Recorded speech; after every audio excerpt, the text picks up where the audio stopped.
Good morning. Welcome to Plus Sports on Plus TV Africa this Wednesday morning. It's a brand new day. I'm glad to have you here. We have some good stories for you today, and I think you'll enjoy it. Get ready for some sports in your diet. Ancelotti has returned to Real Madrid yesterday. He goes back. The Italian leaves Everton after 2 years to return to the Santiago Bernabeu for a second stint. Ancelotti famously managed the capital team between 2013 and 2015, bringing home the long sought-after La Decima. Since then, the club has gone on to lift 3 more Champions League trophies, and though he is still well liked in Madrid, he will know the demands of the club. The all-white strip are still quite intense. After all, a failure to win any major trophy in his last season in the 2014-2015 season saw him leave the club after just 2 years. We have Stanley on the line. Yeah, good morning, Lagos. Good morning, Nigeria. Good morning, Africa. It's a pleasure being on the show. Thank you for being with us, Stanley. And we have a few stories that we need your expertise on this morning. Ancelotti, he returns to Yeah. Real Madrid after 2 years in Everton. His first stint at Real Madrid was quite a successful one, but as is typical of Real Madrid, he still left after a trophy-less season. I mean, is it really worth going back? Well, first and foremost, you look at the experience and Ancelotti would bring to a Real Madrid side, and you want to reckon that, yes, maybe second coming might just be of good for the Galacticos.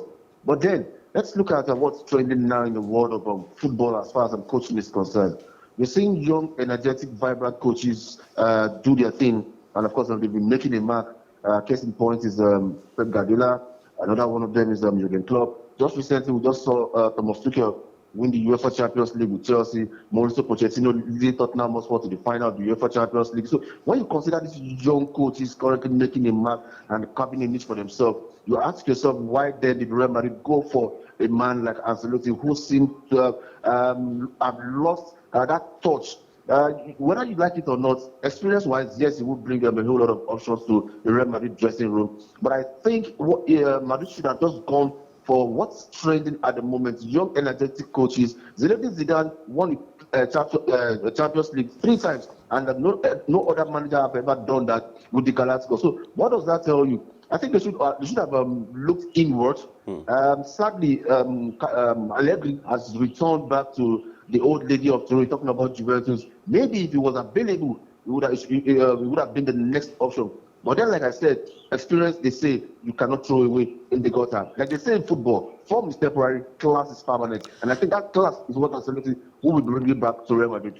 But it's reported that Real Madrid failed to get Pochettino or Allegri, and that made the only choice available to them, Ancelotti. So if I am not your first choice, why should I ever come back to you? Well, because the Madrid job is tempting. Every coach or every manager, as it were, in the world would want to coach a club as big as Real Madrid. It's no fluke that they are the most successful club in Europe, and in Spain, they're one of the most. In fact, they are one of the most successful clubs alongside Barcelona. So, who wouldn't want to jump to an offer that a Real Madrid would offer? You understand? It's just like saying you have an onion in your mouth and you say you want to eat a bitter leaf. You get? Now, look at Everton and Real Madrid. Which of these 2 clubs do you think you would feel satisfied to coach? Yes, Everton, no doubt about that. One of those rising clubs in the EPL, and of course, let me just use the word mid-table clubs in the EPL. But then this is an already established club where you are guaranteed of a whole lot of money to go into the transfer market and bolster your squad, and you feel that the only option you have left at the moment is just by jumping on the offer. So whether being the first option, second option or not, I think he feels is good. And that's why he accepted the job. 2 points to be made, though. Zidane leaves again for a second time, feeling that the club didn't support him enough. Does going back mean that Ancelotti can look forward to the same treatment as he did the first stint, and possibly even Zidane has felt? I mean, you say promote from within, but even Real Madrid's great icon, Zidane, promoted from within, still suffered the same problems that most coaches typically suffer at Real Madrid. Now, let me come in from this angle. Let's not take away the impact and the effect of the dreaded COVID-19 pandemic that affected the global economy. You understand? Sports lost a whopping 1.25 billion US dollars as a result of the COVID-19. Now, what do I mean? Barcelona at the moment are currently indebted. They're struggling to sign big name players. Look at the number of players they are trying to bring into the squad now to bolster the team. They are just a free agent player, or players as it were. Kun Aguero just left Manchester City. Garcia also just joined. Will be joining Barcelona after the expiration of his contract. Now, what does that tell you? Zidane didn't have enough materials to work with. I mean no disrespect now, but the fact still remains that who are the players Zinedine Zidane signed? Eden Hazard, as far as I'm concerned, was not a Real Madrid player. He was in and out of the team, and you don't rely on such a player. Now, other players that came in, the Djokovic of this world came and couldn't do anything. So he had to make do with the players he had. Now, if he's complaining like he wasn't giving enough time, wasn't giving enough backing, what was it not the same club that gave him the backing when everything was okay and he won the UEFA Champions League back to back? So I don't think that's an excuse. He should, while he's making that excuse, you should also consider that the global economy and sports generally has been affected by the COVID-19 pandemic. But on that point, though, even in his final season, in his first stint, we constantly got rumors that he was going to be fired. And had he not won the Champions League, he very well likely would have been fired instead of him walking away on his own terms. And this term around, as again, we got so many rumors before the season was even done. And with Real Madrid or even Barcelona, when rumors like that start circulating in the media, there's no smoke without fire, as they say. So with that kind of internal politics constantly going on, I think he might have had a point when he said Real Madrid weren't supporting him. Now, another angle to it is this: whether you like it or not, Real Madrid will always be Real Madrid. Florentino Perez will always be Florentino Perez. And it would have been so unjust if Real Madrid or Florentino Perez had kicked out Zinedine Zidane. Why? But in the midst of the global pandemic, Zinedine Zidane position on the log. That's one. This is a man who didn't sign too many quality players. That's two. And if you think he didn't do well, considering the assets he had at his disposal, and I think they'll be so unfair. But like you said, it's better when you leave when the ovation is loudest. He got Real Madrid to the second position, just 2 points behind Atletico Madrid, that the eventual winners of the league. I don't think for me that's a bad season. You don't expect the Real Madrid to always dominate, win the league every now and then. When he came back, he won the league for Real Madrid. And in the second season, things didn't go down well. So how do you judge a manager? How do you profile a manager? You understand? I think based on what he achieved within the short period of time he spent at Real Madrid, to me, on a scale of 1 to 10, I would give Zidane a 7. Well, on that note, Ancelotti returns to Real Madrid, and so we will look forward to seeing how he builds up a squad for the next season. Real Madrid are still suffering issues, after all, with finances, just like many clubs around Europe. So I wonder if, with the Zidane leaving at this critical juncture and Ancelotti has to pick up the slack, will he really be able to do much with an aging squad? Well, what we must consider also is coming from an Everton side. I feel he has his own players.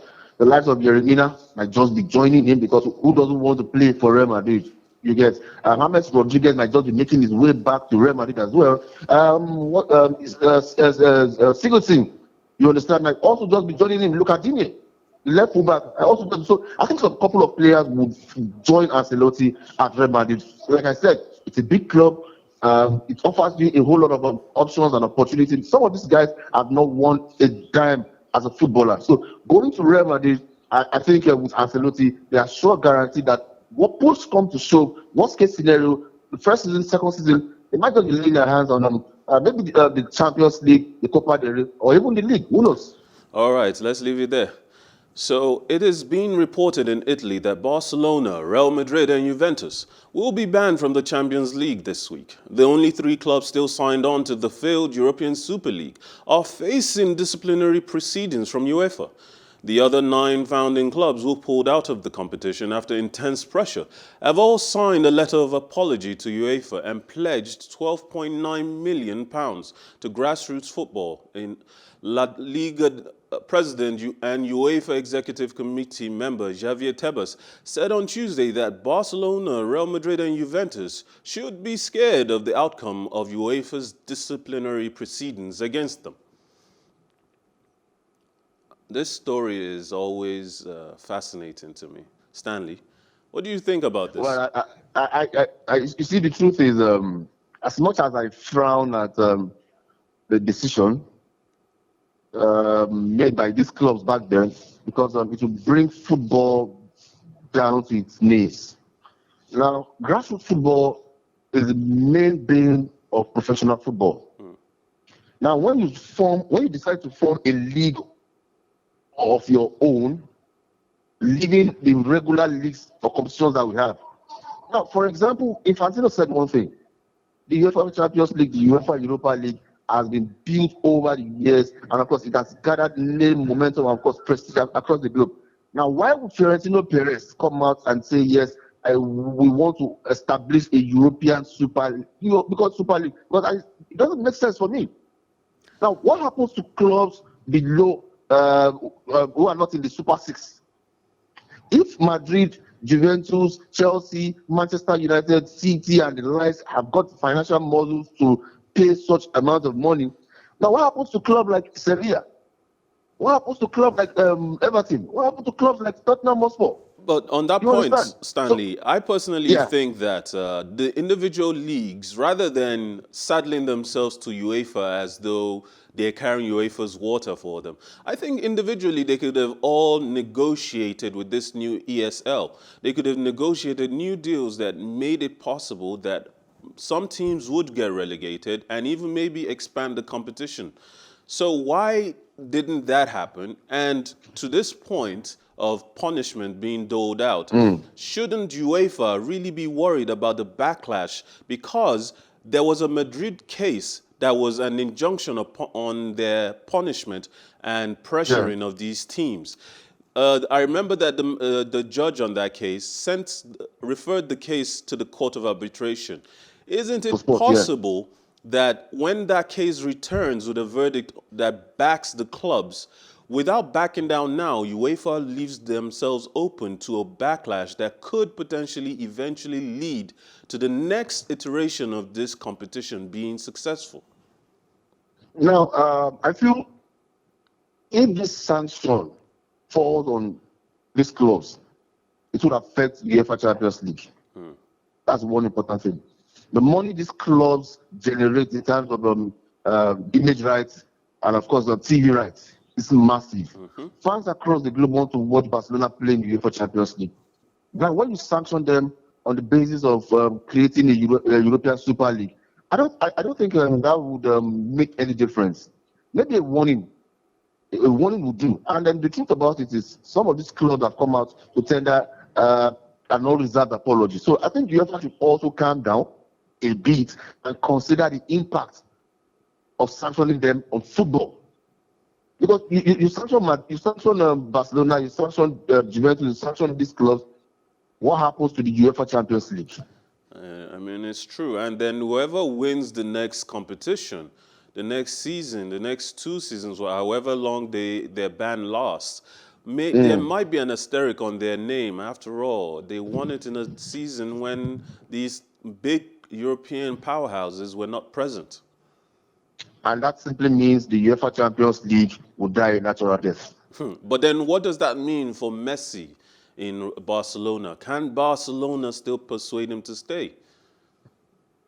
Well, it's the decision of Messi to either stay or leave I think for Messi, now that he has Kun Aguero, his national teammate, he might just want to remain at Barcelona. But then it's not a guarantee. There's nowhere it's written that playing at the national team level, you can also do same. Players want a new challenge, but then, like I said, the decision still boils down to what UEFA decides at the end of the day. All right.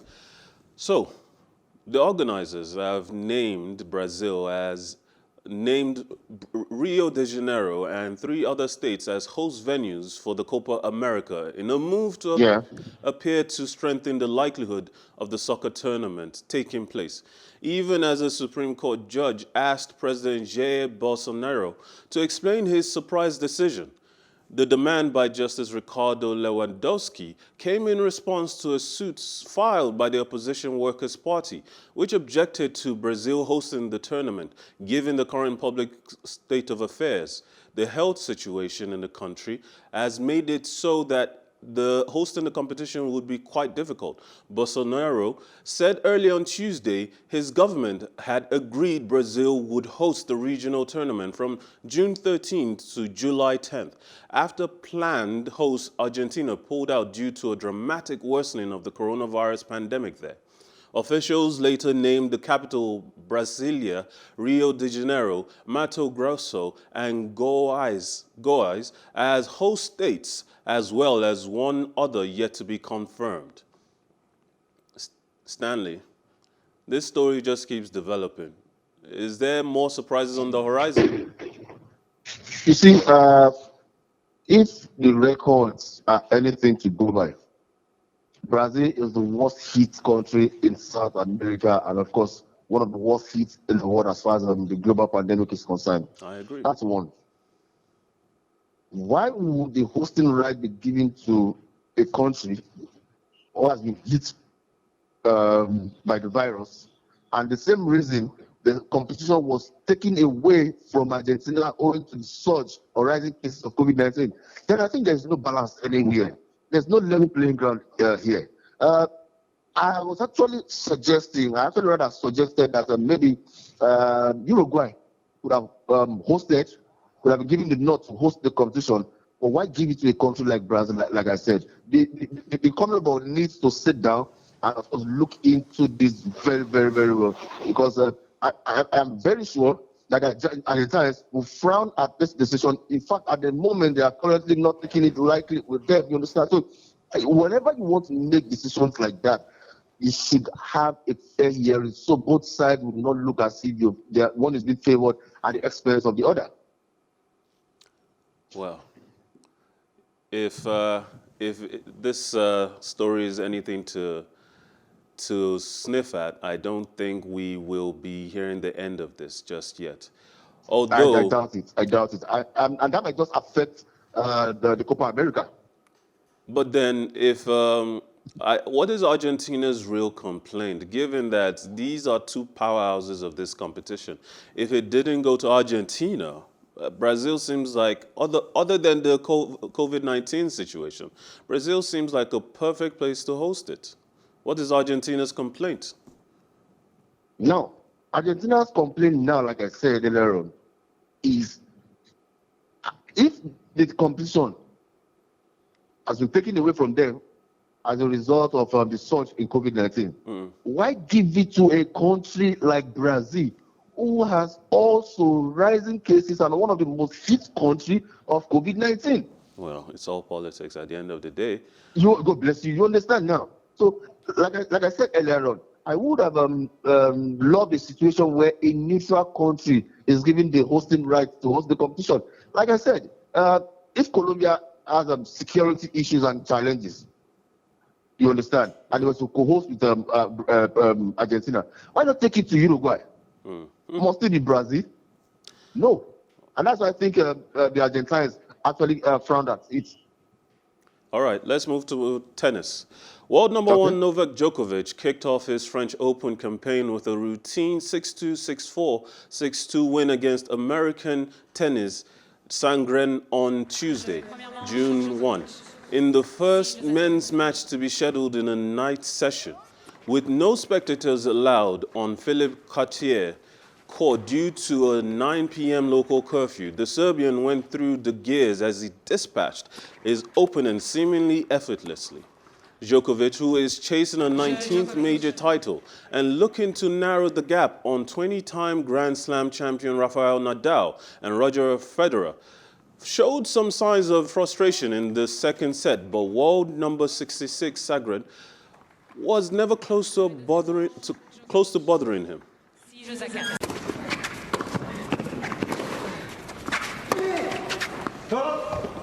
Je 7e match Djokovic. 3 manches à 0. 6-2, 6-4, 6-2. Honored to be the first men's match night session ever in Roland Garros. It was quite different, I must say. A little bit strange to play under the lights. They were very bright tonight, to be honest, in front of empty stadium, unfortunately. But you know, I'm looking forward next match. Hopefully, I can have some crowd on the court as well. Now, Novak Djokovic has expressed support for Naomi Osaka. Djokovic said he understood Naomi Osaka's decision to boycott post-match press conferences, which he thinks could feel outdated for a player of the Japanese age. Prior to this year's Roland Garros, the 23-year-old announced that she intended to refrain from doing interviews to protect her mental health. After getting fined $15,000, Osaka then felt it necessary to walk out of the tournament completely after the tournament officials threatened her with expulsion if she continued to avoid the media, having skipped the press call following her first-round straight sets win on Monday.